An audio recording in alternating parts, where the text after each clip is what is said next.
ঝুমঝুম বৃষ্টিতে মন যখন চায় স্পেশাল ট্রিট, তখন বানিয়ে নিলাম গরুর মাংসের কালাভুনা। প্রথমে 2 কেজি গরুর মাংসের মধ্যে 1 কাপ পেঁয়াজ কুচি দিয়ে দিলাম, সাথে দিলাম 3 টেবিল চামচ আদা রসুন বাটা। এখন রাঁধুনি কালাভুনা মশলার সবুজ প্যাকেটের হাফ প্যাকেট এবং লাল প্যাকেটের হাফ প্যাকেট দিয়ে দিচ্ছি। এরপর স্বাদ মতো লবণ। 1 কাপ সরিষার তেলের অর্ধেক আমি এখন ইউজ করছি, বাকিটুকু পরে ইউজ করব। ভালোভাবে মাখিয়ে নিচ্ছি।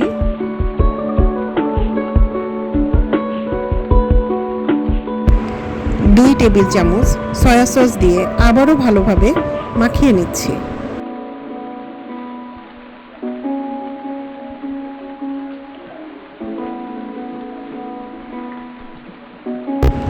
চুলার আঁচ হাই হিটে রেখে ঢেকে দেব 10 মিনিটের জন্য। ফিরে এলাম 10 মিনিট পর। এভাবে একটু পর পর ঢাকনা উঠিয়ে নেড়ে চেড়ে মাংসটাকে কষিয়ে নিতে হবে।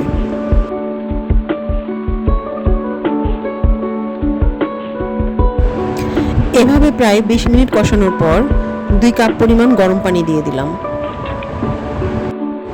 পানি কিছুটা শুকিয়ে আসার পর আরও গরম পানি দিয়ে মাংসগুলোকে ভালো করে মিডিয়াম আঁচে সিদ্ধ করে নিলাম। এখন ঢেকে দিলাম। মাংস পুরোপুরি সিদ্ধ হয়ে এলে এবার বাগার দিতে হবে। বাগারের জন্য রেখে দেওয়া সরিষার তেলের অর্ধেকটুকু দিয়ে দিলাম। এখন এতে 2 টেবিল চামচ পেঁয়াজ কুচি এবং 1 চা চামচ রসুন কুচি দিয়ে হালকা ব্রাউন করে ভেজে নিতে হবে। কেউ চাইলে এতে আস্ত শুকনো মরিচও অ্যাড করতে পারেন। যখন পেঁয়াজটা এমন হালকা ব্রাউন হয়ে আসবে, তখন কিছুটা মাংস নিয়ে পেঁয়াজের প্যানে দিয়ে ঢেকে দিলাম।